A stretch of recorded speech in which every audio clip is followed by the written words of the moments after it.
Wicked listeners. As always, I'm your host, Jan Ruud, and you're listening to Wicked Crimes. Today we have our first Inbetweener episode. So let's just take a moment to figure out exactly what an Inbetweener is. Basically, it's a bonus episode or a mini episode that gets released between my normal episodes. In-betweeners are when I will be giving you updates on previous cases that we've covered, or give you a bit more context on some of the cases, like in this one. Another use for an in-betweener episode is to discuss current events that might be of interest to us for whatever reason. For example, last week a parliamentary roundtable took place here in South Africa, focusing on podcasting specifically. The roundtable discussion was aimed at figuring out how and where podcasts fit into our current legal framework, especially in regards to how and by whom it is regulated. The roundtable was only the start of a long road of discussions before any legislation is even written. So there's nothing we need to worry too much about right now. However, when in the future the legislative changes are announced, I'll probably be doing an in-betweener to discuss how it will impact the podcast. Now, as for this in-betweener, after my previous episode, I was lucky enough to receive the opportunity to speak to an activist in the albanism community, a stunning woman by the name of Ingrid Bame. I think the interview speaks for itself, and Ingrid was a great guest in my opinion. So without further ado, let's jump straight into the conversation with Ingrid Bame. Please be advised that this podcast contains content that could be harmful to some listeners. This includes, but is not limited to, strong language and graphic descriptions of violence, sexual activities, assault, and death. This podcast also engages in discussion regarding various religion, spiritual beliefs, and practices, some of which might be harmful or triggering for some listeners. Please reconsider before consuming this content. The information contained within this podcast is mainly gathered from news articles and official court documents where available. Should you have any more information, or if you know of any incorrect information in this content, please feel free to contact the host through the email found in the show notes. Hi, I am Ingrid Bame, and I am someone who is somewhat of an advocate within the albanism and disability space within South Africa and the rest of Africa. I've done several pieces of work relating to how it is that we engage with persons with disability and persons with albanism in terms of creating awareness around conditions like albanism and disability, as well as working within the media space, predominantly within radio and in TV as a radio enthusiast. I think I like to refer to myself as a media enthusiast, but who uses the platform to educate communities and society around the challenges as well as the lived experiences of persons with albanism. And I guess that's why I'm on the show today. Perfect. Thank you very much. And again, thank you very much for joining us.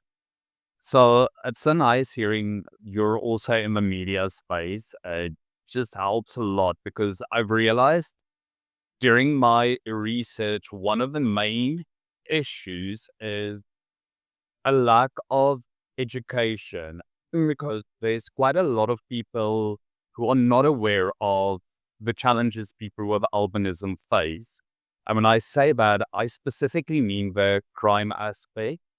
But obviously, there's a lot more to it.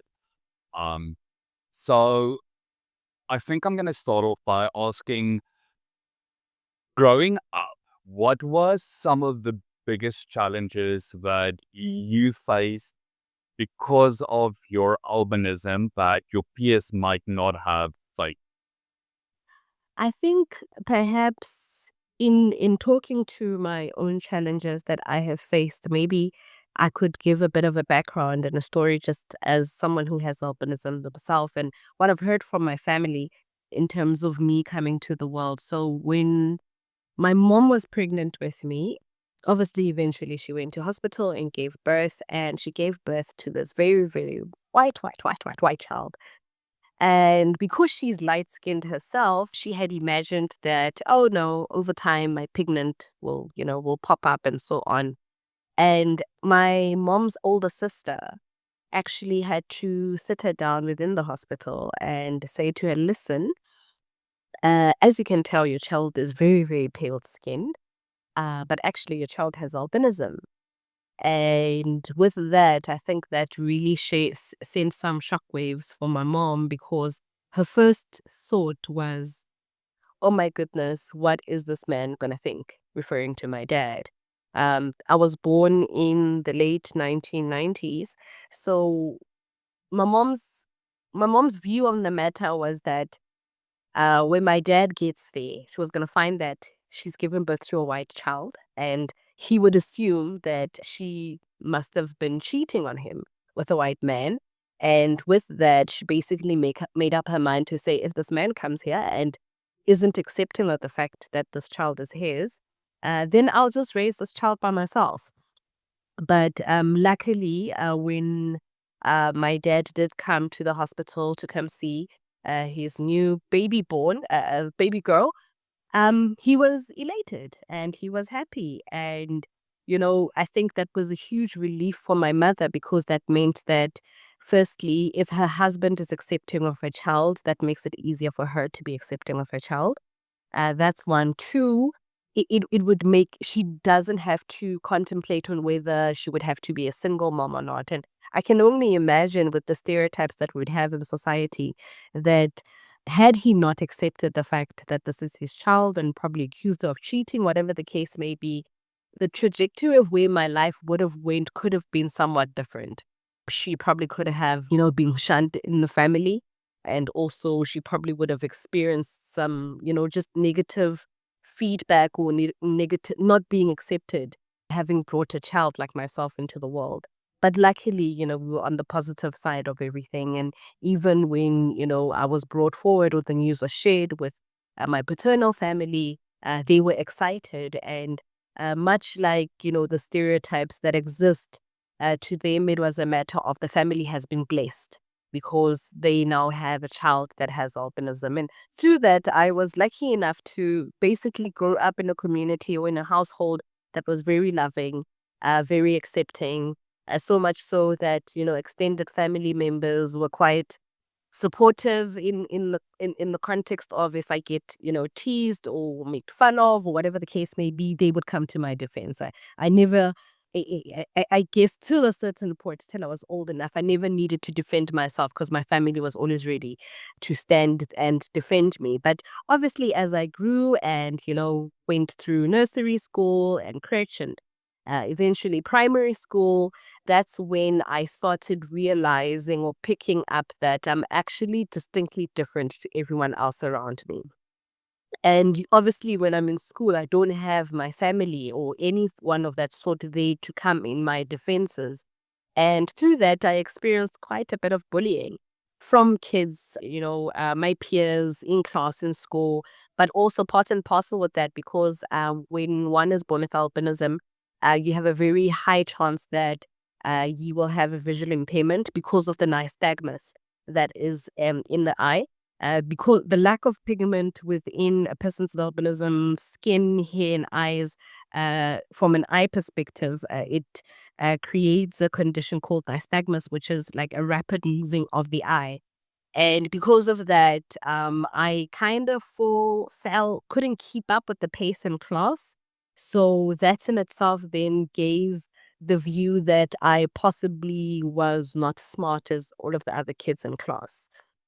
Just because obviously I wasn't being catered for my visual impairment in that regard. And of course, there was the bullying and the teasing and so on and so forth. But I was, I'm just so grateful that I came from a family that instilled so much in me that I went into when I went into society and people didn't, or kids didn't want to play with me or engage with me or tease me, I never took it that personally because already I was getting so much love at home. I was like, oh, too bad to you guys. You guys don't know how great I am. But nonetheless, but as time went, I think personally, I think I've lived quite the privileged life. Looking at the schools that I've been able to attend, my parents having to come into school, talk to the teachers, orientate them. Okay, she needs to sit in class and the front of the class, to keep up and so forth. And eventually, I then moved out of mainstream schools and I went to a school that catered for students that had visual impairment or that were completely blind. And that was a setting that was then specifically there to cater for my needs or for the parts of me that have a disability, which would be the visual impairment. But also at the same time, it was somewhat of a safe environment where I could blossom and, be in an environment where I could see other people with albinism like me. And through that, I think that allowed for me to build my confidence over the years. So much so that when I reached matric and I was done with matric and I had to go into university, I I can proud to say that I left school confidently in knowing who I am, what I stand for, being proud of the fact that I have albinism, and going into the world in a fierce case. But when I look at the background of other children that have had albinism, that isn't the same case. That isn't the same thing. We have so many stories of other children with albinism or who are now adults who have gone through extreme bullying, who have not been accepted within their own families, whose families have seen them as a curse rather than, just a regular child who's part of the household. And that obviously would affect one's approach of life, how one sees oneself and how one basically taps into society as someone who already is could easily be ostracized or who already looks so different compared to the next person. And that has been my experience. And I guess that's what got me into the work that I do, to say that I've had a positive experience, but that isn't the same for everyone else. So how do we create environments that allow for other people with albinism to be able to live and thrive like how I've been able to do? That's awesome. You actually answered one of my other questions, which was about your turning point to becoming an activist for people with albinism.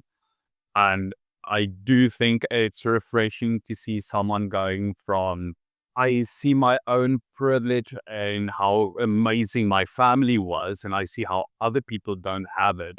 With that in mind, what are the social challenges you feel that people with albinism still face, but has changed or endured from while growing up?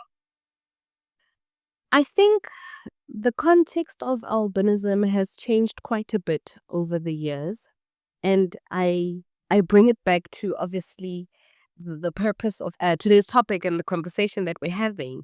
Growing up as someone who had albinism myself, right? There was a lot of teasing, and the part of the teasing also was the fact that other people found it as a misfortune to have someone with albinism within their family, other parts of society. And with that, one would be shunned and one, wouldn't necessarily be accepted within communities. But at the same time, it never got to, and maybe I am jumping the gun perhaps, when I was growing up, never did it come to a point where one's life was put at risk. If anything, you're ostracized within your community. You don't necessarily fit in. You can't socially as well. You're not really accepted. Having to go into schools, teachers are not accepting of the fact that this is a child that has albinism. Friends, people with albinism have struggled to, create social bonds with friends outside of their family. So this has been a common occurrence for myself, and I think for other people with albinism over several years. When we even look at relationships, if anything, a woman with albinism or even a guy with albinism, person with albinism wouldn't necessarily it would be hard for them to even get into romantic relationships if the people that were pursuing them were not trying to experiment and see, what it's like to date such a person.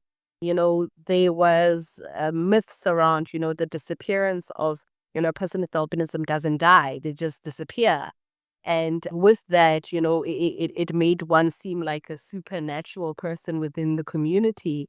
And we would hear of, with me having not been exposed to so many people with albinism until later on in my life, um, we would hear that this person needs to be in a community, but they're gone. Where have they gone? We do not know. And I guess that would then fuel the stereotype that persons with albinism disappear. And so much so that a person would say, "Have you ever been to a funeral of a person who has albinism?" And people are like, "No." So that's in itself would build that narrative around it, and it made it hard for persons with albinism to get integrated into society, because part of it also is that you're deemed incapable of thinking for yourself. You're deemed incapable of doing things for yourself. You're deemed incapable of being someone who would be equipped enough for a certain line of work. So that has been an ongoing challenge that we've seen with persons with albinism, but also at the same time, we've seen different people with albinism within different career aspects coming out and thriving, and them kind of like being a blueprint of, okay, actually, life can be, you can live a good a prosperous life as someone who has albinism, and you can shatter the stereotypes that are associated with albinism, because they are living out and they're living boldly. And I guess also we're in an era where we have social media, so people, we get to put ourselves out there and we get to see other people outside of what we see in our little communities. That has allowed for the narrative around persons with albinism to kind of change. And I think also, lastly, from a media perspective, because people with albinism have started being more vocal about their needs and their wants, and the fact that um, they want to be included in society, we are seeing more public figures, more actresses and actors and media personalities that have albinism in front of our screen, which somewhat then creates a normality around seeing a person with albinism, as opposed to it being a once off, like I've seen a person like, why once? So one person with albinism sometime in my life. So I think that's where we've come from and where we're going, but there also is so much work that needs to be done in terms of changing stereotypes, and also just breaking the thought process or the thinking of society, changing our thinking in terms of relating to persons with albinism. Yeah. It is interesting that you mentioned that even yourself being born in the late 90s, there is still a sense of people with albinism being well, not a sense, but it still happens that people with albinism are being ostracized from communities, especially because during my research for the episode I covered, I found a study from the 1980s, early 1980s, in which the study focused on the acceptance of people with albinism and especially Soweto. Hmm. And I still mentioned in the episode that aside from the problematic verbiage in the study itself, I do take it with a pinch of salt because I think there's a bit of a disconnect between white dentists trying to look into a black community during a part. That study did say that the black participants felt they were completely accepting of people with albinism, but the people with albinism said that while it's being said in practice, it's not happening, especially not with intimate relationships. So, do you think there's anything more we can do to help people with albinism be more accepted and integrated in society? Or does the just your presence in media already increasing? Do you think that might be the solution? Ooh, that's a tough one. I think there's been quite a bit of work that has been done in terms of advocacy around albinism.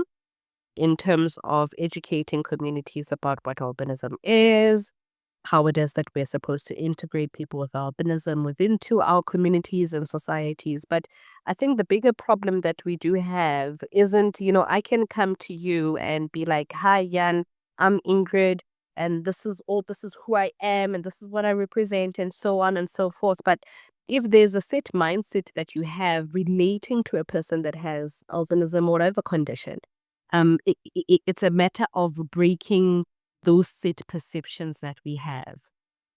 Like how you say in the study that, the people that were the black community or fully pigmented people were saying that, no, absolutely, we accept them within our communities and so on and so forth. But if that is the case, one would say that one wouldn't comfortably just say, but if a person with albinism is going to sit next to me, I'm not going to want them to sit next to me. No one is going to openly say that unless they are wanting to deliberately shun that person, say that this person shouldn't be sitting next to me because, oh my word, they're evil. You get what I mean? There isn't any real or tangible reason why not, that people can justify of them, mistreating or not warming up to the fact that we have people albinism within our community. If anything, it's a perception thing. It's around people not, and I don't even say understanding, because as much as I may speak and shout on the top of the roof and tell you everything that I am, but if you have set perceptions around me, it becomes different. It becomes difficult for me to change your views on who I am and what I am, as a matter of fact. So I think, visibility is the one thing, like you say, in media is what is most common. But also, in order for us to achieve visibility, like how we're doing so in media, we need a society that can integrate people with albinism in all kinds of spaces. If you're looking at a celebrity on TV, oh, that's really great. But if you're able to know that there is a shop owner within your community that has albinism and is someone that is serving the community through the services that they provide, there's a kind of sense of respect that goes towards that certain person, you know? So yes, what is the representation that we're seeing in media is doing its work, and it really is pushing us forward. We have, models and actors and TV personalities that have albinism, but also we need your lawyer, your doctor, your policeman, people that are in respectable positions, if I can say that, to also be within our communities, because that I think that creates another element outside of the albinism to say, yes, this is a human, and yes, they have this different skin pigment, but also we're seeing other people thrive. So I think what works is for people with albinism to also be willing to step out of the shell themselves and come into communities themselves and take up space in communities that they find themselves in order for them to show themselves that they belong. If I'm wanting to say, hey guys, please ensure that I belong and make space for me, that really, that won't have as big an effect as me taking up space and saying, hey, I also belong here. I also live within this community. I also am part of this country. I also want to take part in politics or legislation or decision making or whichever one it is. When people with albinism are able to take up space, I think that slowly chips away at the stereotypical mindset relating to albinism, because they start seeing people with albinism from a different facet and a different perspective, rather than, oh, it's just John who lives down the street. We know nothing about John. And so it's so easy to have, make up stories and, just have a certain perspective on the person because they're not taking up space and not living fully and living right in the, yeah, let me leave it at that. Yeah. Yeah. I like that you say people with albinism need to take up a lot more space, and I do fully agree. Anyone who needs to take up space, well, anybody being oppressed or ostracized or targeted in a community needs to do that. But do you think that especially violence towards people with albinism has an impact on their willingness and ability to take up space, like you said? Absolutely. It does, because at the end of the day, if you are finding yourself in an environment that deems you as a victim, and also that puts you at risk, it becomes hard to want to take up space, because this is you kind of putting yourself out as a target to a certain degree. I'll make an example, for instance, of myself. I've had an incident, for instance, where back home, I had, and this was a huge shocker for me. It's so crazy that when these incidents happen to other people, we're like, oh, that is like, we're really taken by it until you find yourself in what, may be reflective of that. So back home, so I'm from a small mining town in the West Rand, known as Carltonville, West Rand of Johannesburg. And one of the days when I had gone to my local taxi rank, they have different services and little shops and kiosks and so on. And my hairdresser happens to be within that same area, and he does an amazing job. And I had gone down to his shop to go do my hair. And what I never recognized was that, or I always saw it, but I never paid too much attention to it, is that literally next door from my salon was actually a muti shop. But I never paid attention to it. I'm always just going to the salon to do my hair and so on and so forth. So one of the times that I did go there, and I think it actually was the last time I went there, now that I think about it. I went to go do my hair. I was looking for my hairdresser. My hairdresser happened to not be around. And after that, I was like, okay, cool. I'm just going to go back home. So I'm walking through the taxi rank, and eventually these two girls stopped me. And as they stopped me, they're like, hey, we saw you walking around that salon and that muti shop over there. Do you know any of the people there? And I'm like, no, I don't.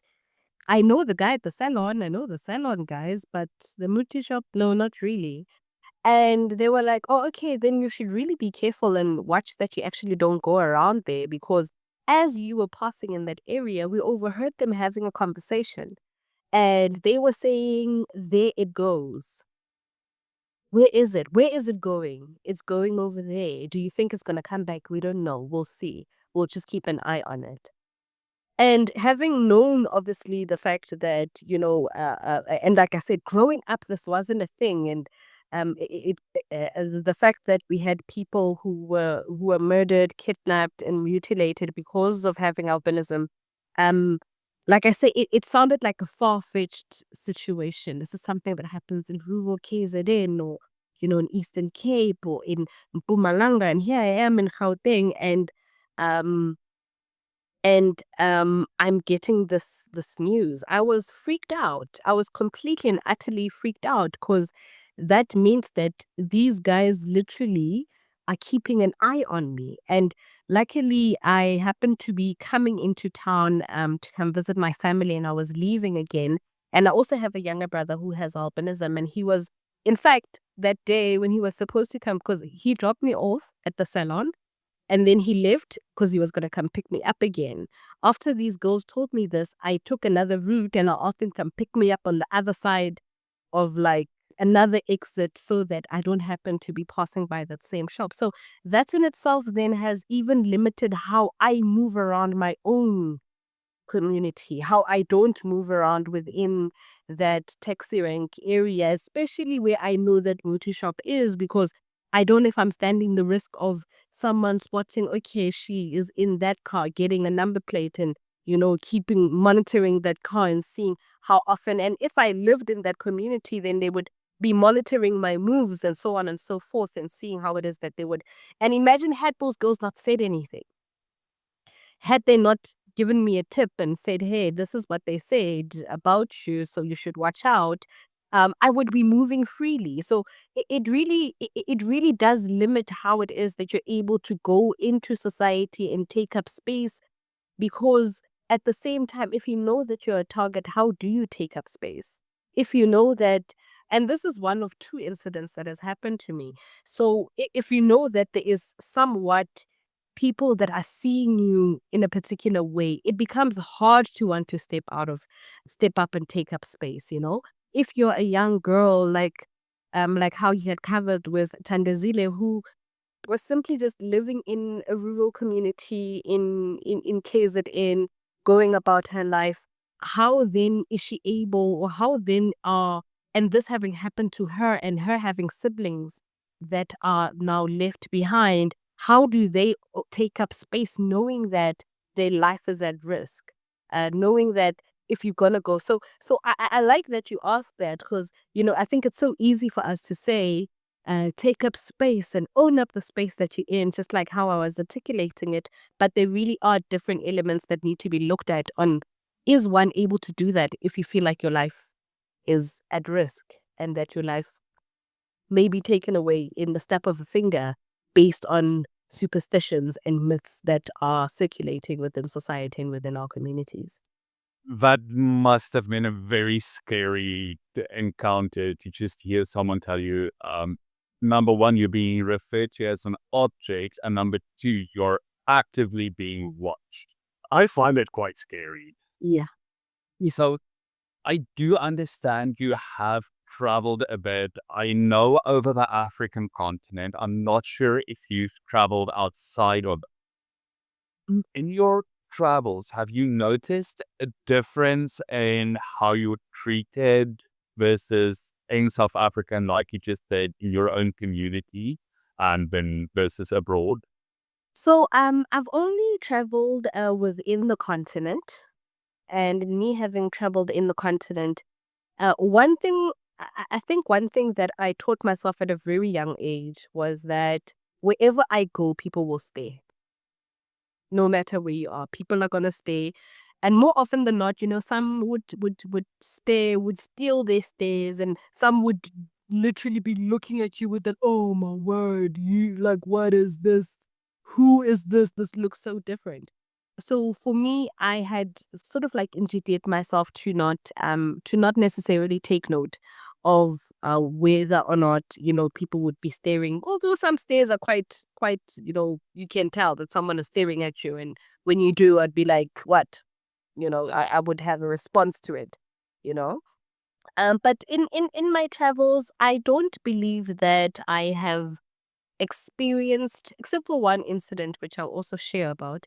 I had not, I did not experience, I have not experienced that much of a difference to being within South Africa to the rest of the continent. And also maybe it's because of the kind of metropolitan areas within African countries that I find myself in, literally in the city, as opposed to in villages or the countryside or whatever the case may be. The stairs are there, things that I don't necessarily pay attention to. But I can't say there's a distinct way in which I have been treated because of my albinism that has been there. If anything, much like within South Africa, there either is curiosity to be like, oh, okay, or there would be, looks and stares. But in terms of being able to get help, to get serviced, and so on and so forth, I think I have been fortunate enough to get the better end of the stick. Except for one incident that had happened. I was visiting a friend in Mozambique. I was fairly young at the time, probably in my mid-teens. And we were taking a bus from South Africa to Mozambique, and I was visiting her for the holiday period. And after getting into Mozambique, or rather, once we get to the border post, with the South African border, we're in line, we get stamped out, and so on and so forth. And when we got into the Mozambican border, for us to get stamped into the country, we're standing in a queue. And as we're standing in a queue, there was a man just out of nowhere. And he's like, and I'm gonna say it in Zulu and then translated. He's like, Bizani inyanga, nimtolile, which loosely means, someone get a witch doctor. I found one. I found her. And I'm literally supposed to be stamping into Mozambique right now to go for like a 2-3 week holiday. And I remember I refused. I refused. My friend had to calm me down for quite some time. Like, did you hear what I just heard? And I think it was so obvious for everyone in that room that he was talking about me and nothing else. He didn't come straight up to my face or anything like that, but he was literally standing at like a doorway, looking within the direction of where all of us was, like, no, as someone called a witch doctor, I found one. And that freaked me out. And I was like, I'm not getting into this country. And they literally had to calm me down. Like, I was like, you know what? I could have just stayed in my country. I was fine in South Africa. Where in the world was I going, trying to go to Mozambique? But eventually I did stamp in, and eventually I did get into the country, and I had an absolutely amazing time in Mozambique. But just for that period of knowing, and funny enough, and I don't know whether it's because I was young and I was comfortable with the family I was with. I never felt that threat following me within Mozambique. I was accepted. I had a really great time. I enjoyed myself. I'd even forgotten for a moment that I actually got, a threat like that. But the fact that that also could have been something that would be hovering with me throughout my entire stay. And luckily, the environment that I was in made me feel comfortable enough to know that such a thing, hoping that such a thing wouldn't happen. Let's just say that rather. So in terms of treatment, I haven't necessarily been ostracized per se. Nothing in particular outside of that particular incident has made me feel like I don't I'm being treated differently within a different African country than what I am in South Africa. The stays are the stays, the looks are the looks. Some people are, open to assisting. But other than that, no, there wasn't anything that I can distinctly said. Yeah. Other than that, yeah. Okay. Yes. Other than that, there wasn't anything. Yeah. I must say, I do find it interesting, but you say the stays are the stays, almost as if it's normal for people to stare at you, where I think if I had to go my entire life looking at, well, knowing people are always staring at me, I don't know if I would have been as graceful as you about just saying the stays are the stays. I guess I've had to look if I'm gonna pay attention to every single stare, then that is me, taking myself down a rabbit hole that I don't need to go into. Their reactions aren't necessarily a reflection of who I am. And I think the fact that I've gotten so used to it that I kind of expected. And I don't think if it happens, it happens, and if it doesn't, it doesn't. But I've chosen to not give it as much energy, especially if a person isn't going to be distinct. And also, I think also another thing that I've done is that true that if a person is really gonna be like deliberately staring at me and looking at me, I give them a reaction because that's what they want. I would give it to them and be like, yeah, what you staring at? Are you lost? Boo. Do something of that sort. And somewhat in a way, it shakes them off because it catches them, even if they don't know that they are staring. It allows for them to kind of like snap out of it, to be like, oh, damn, I really am, I'm that obvious in my ignorance in it. But I guess I've been in the skin all my life, so I've had to make it work. And that's simply one of the ways in which I make my own world easier, by just ignoring, if not ignoring, reacting in a way that, will have them check themselves for a second. So, with both these incidents you just mentioned, where you were being singled out for being a person with albinism, both have included a traditional healer or a witch doctor in some manner. And during my research, I also found an article that brought up the myth you brought up earlier about people with albinism don't die, but just disappear. And in this article, it said that activists believe that traditional healers or witch doctors or sangomas made up this myth in a way to get people not to question when a person with albinism disappears. What are your thoughts on that? I think in terms of it sounds plausible, if I can say that. Obviously, I'm not speaking from facts. We're just speaking from what our assumptions are. It does sound plausible because a person can't just disappear out of society. And also, I think it also would speak into the whole supernatural element that would then be associated with someone having albinism. That, this person has come onto the earth and now they've disappeared because that deems them not human. So it really, from my view, it makes for a good cover up for any heinous behavior or heinous crimes that a person would be committing, because at the end of the day, he'd be taking life. So if you're taking a life, as much as there might be superstitions associated with that life, at the end of the day, it is a crime. And that would be frowned upon within a community. So it does make sense for a person with albinism to just say, hey, this person, they were here one morning and they left and they never came back, meaning that, they've disappeared. Yet we wouldn't have anyone that would have evidence or would proudly speak and say, yes, I was with Ingrid and she started disintegrating into thin air.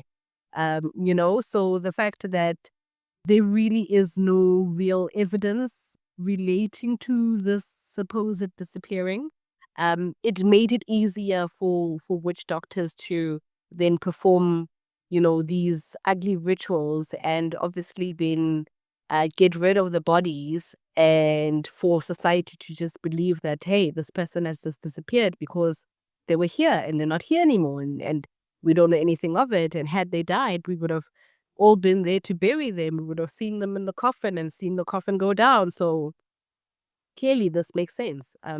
It kind of, put the dots together, but it puts the dots together in the advantage of, witch doctors, as opposed to looking at the fact that they could be behind crimes.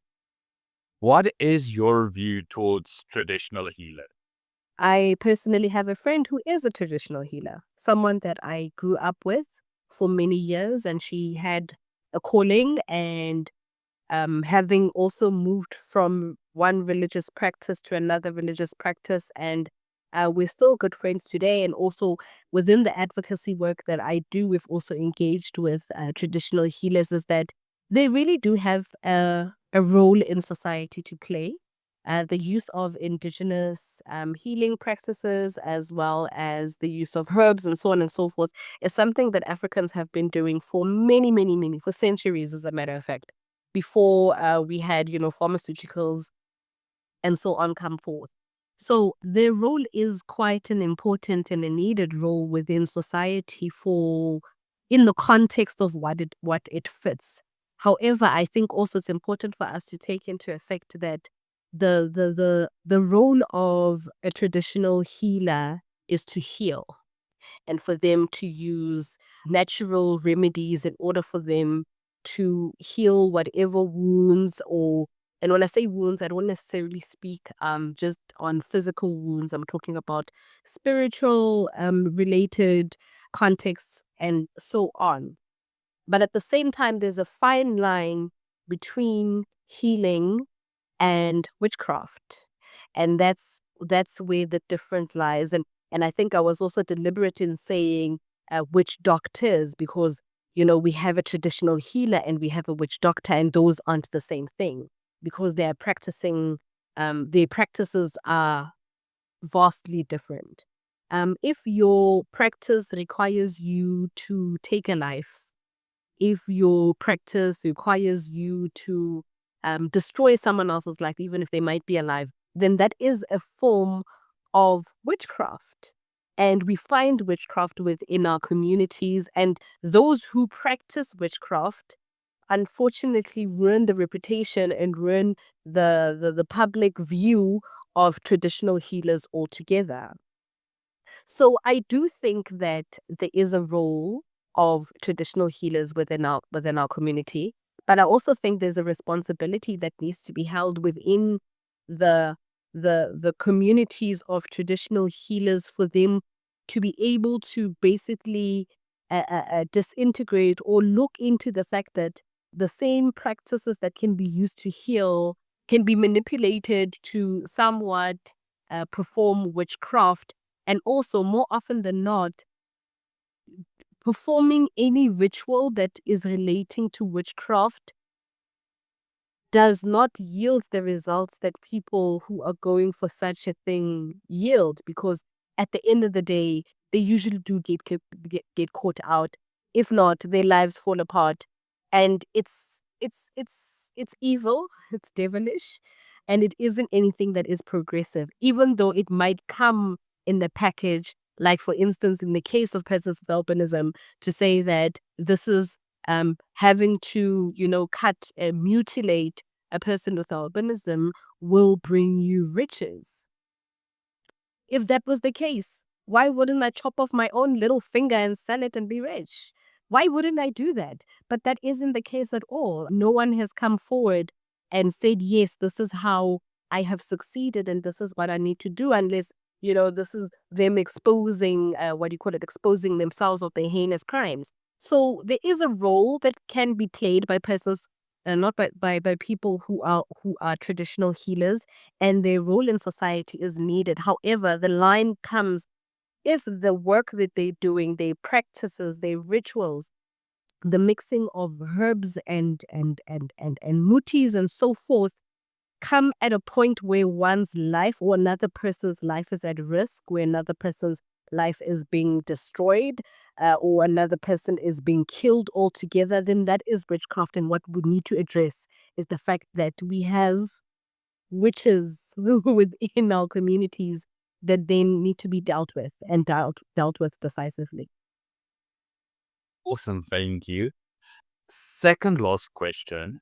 In 2017, Malawi introduced a system where they gave people with albinism a GPS tracker and a panic button, which was then supposed to directly, when they press the panic button, alert local authority so that authorities can get to their exact location with record response times in a hope to reduce violence towards people with albinism.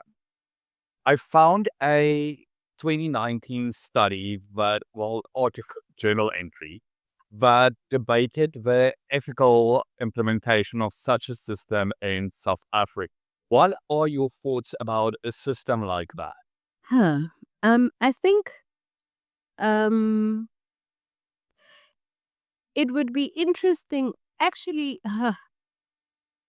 I am two ways about it. I think from a broader perspective, or just from a surface level perspective, it is a great initiative. Considering the fact that so many, especially within Malawi and other countries within the African continent, who have experienced even way more numbers of persons with albinism who would be murdered, mutilated, kidnapped, and so on and so forth. It really is, because the question becomes, what else can be done? What else can be done for a person who would be in their home and someone breaks in and someone kidnaps you in your home, and someone comes in, chops off your arm and flees with your arm? What measures could really be put into place in order for you to be protected from your government, for your government to take in efforts to protect you from you from not being murdered and not being mutilated and being safeguarded? There's only so much that can be done. We can't necessarily decide that for every person that has albinism, we're going to appoint a security guard, or a bodyguard that will be with them 24/7 and so on and so forth. That isn't a way of living. But also, in terms of using a GPS system to basically track your movements, and should anything happen with you, then we can go find you wherever you may be kidnapped to. It sounds endearing, but at the same time, I think it it tries to resolve the problem, but it isn't resolving the societal problem that we have. If anything, you somewhat become an object. That's my view. It puts you out as an object um, within your society, to say that, okay, you can be tracked, where you're going, what you're doing. And in an effort to protect you, it,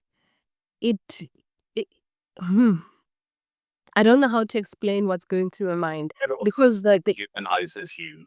yes, I think that's what I'm trying. It does dehumanize you because you become an object, and yes, as much as it's for your safety, but I think it even talks to how the world is trying to move to such a technological point where we're trying to put chips behind people's necks or their arms and so on and so forth. But it really does take away the human element of a person, and for me we co- we celebrate the fact that the Malawian government is taking some form of efforts and some form of strides to protect its community, but at the same time I think we're not looking at the problem at the crux of it.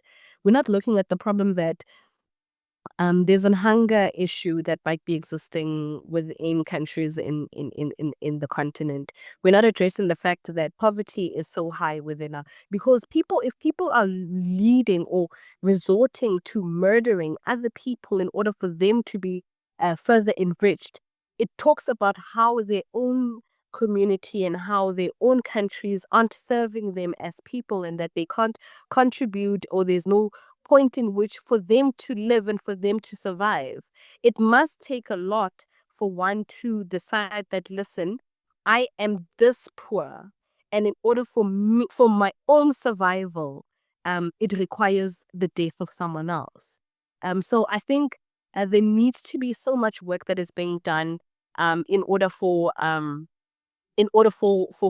communities to be changed, for them to be work being done from an economic perspective, from a social perspective, from a jobs perspective, from an integration into society perspective, and not only for persons with albinism, but also for the broader community, for them to see them as individuals. And I think in South Africa, it really wouldn't be something that would be acceptable by the albinism community. I, for one, would not be one that would be willing to have a tracking device on me, so people can keep track of where I am in the case that I do get murdered.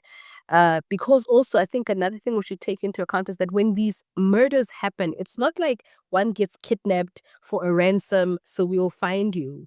It's gonna happen quickly. It's gonna happen rapidly. If you're gonna be kidnapped within hours, you're going to be dead. So by the time they find you, you will be dead. So in that, yes, it's an admirable way in which they're trying to protect persons with albinism, but it takes away from the humanity, takes away from our human rights, it takes away from our liberty to live freely, but also at the same time, it takes away the responsibility for communities to look deeper into the societal problems that they need to be dealing with, that deems it fit for another human being to think that it's okay for them to go murder another one in order for them to go through a ritual that is witchcraft infested, in order for them to survive and in order for them to, to be richer and for them to have wealth. That speaks to deeply ingrained societal issues that need to be addressed. And it's an effort, but no, it's not solving the problem. It's not solving the problem. Awesome, thank you. I must say I do agree with you. When I found the article, the thing that stood out most for me was the name of the article was Tagging and Tracking People with Albanism. Sounds like checking a rhino or something. That was my first thought, is it sounds like we're referring to people with albinism like wildlife or livestock. It immediately just felt uncomfortable. Hmm. So, So my last question for you, where can my listeners go to learn more about what we can do to help people with albinism face less challenges in modern day life and to educate themselves on albinism? I think more than anything, as the everyday person, it becomes our collective responsibility for us to be aware of the environments that we're in, to be aware of the people that we find within our communities, And for it to not be the responsibility of the albinism community to educate the rest of the world about who we are and what we are and our condition and social challenges and so forth. We certainly can do that, but I think also um, communities, people, the everyday person needs to take an effort to take 5 minutes, 10 minutes of your time to go online and learn. To take, if you do know someone with albinism, to find out whether they're willing to have a conversation, to unpack and enlighten you on certain questions you might have. I think sometimes we face a community that might also be like, no, just go read up about something. But at the same time, we also have the moral, not the moral, we have the obligation to somewhat teach people about how we want to be treated.